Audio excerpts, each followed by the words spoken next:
Van, ano yung partikular na tinututulan ng depensa dito sa testigo?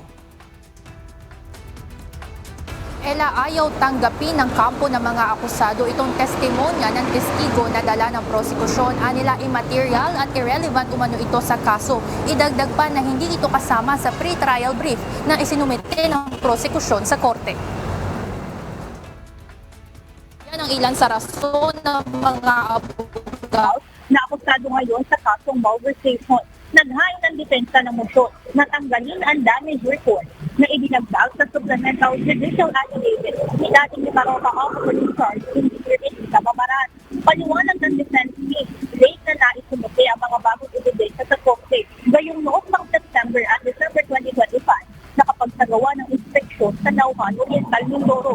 Bukod pa ang rasong conclusive at may dagdag na premonition umano ang mga testimonya ni Babaran. Hindi rin nilang maituturing na expert witness ang testigo.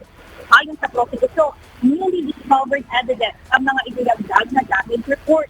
Dahil napag-alaman lamang ang mga ito, nakalipat ang January 15 ngayong taon, kaya hindi na nakahabol sa naisumuting pre-trial brief sa korte. Diis pa ng mga taga-usig, may tuturing na expert witness si Engineer Babaran dahil sa 40 taon nitong pagsiservisyo bilang civil engineer.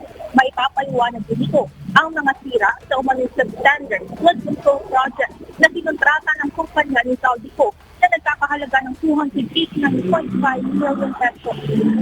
Matapos ang parehas na panig sa kanilang mga argumento, nagdesisyon ang mga magistrado na payagan gantiin ang testimonya ni Babaran sa korte at sumailalim sa cross-examination.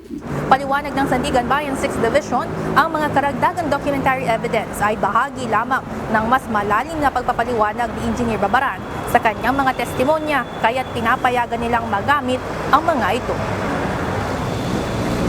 Ela, una nang tumestigo si Engineer Babaran sa bail petition hearing ng mga parehong akusado kung saan nakapagdesisyon ng korte na huwag payagang makapagpiyansa ang mga ito. Muling ipinresenta ng prosekusyon si Engineer Babaran upang tumestigo naman sa mismong malversation trial proper ng mga akusado. Inaasahan na ipepresentang sunod ng prosekusyon ang state witness na si Engineer Henry Alcantara sa susunod na trial ng malversation sa susunod na linggo,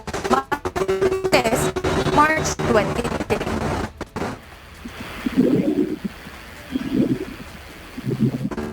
Sa inyo dyan, Ella.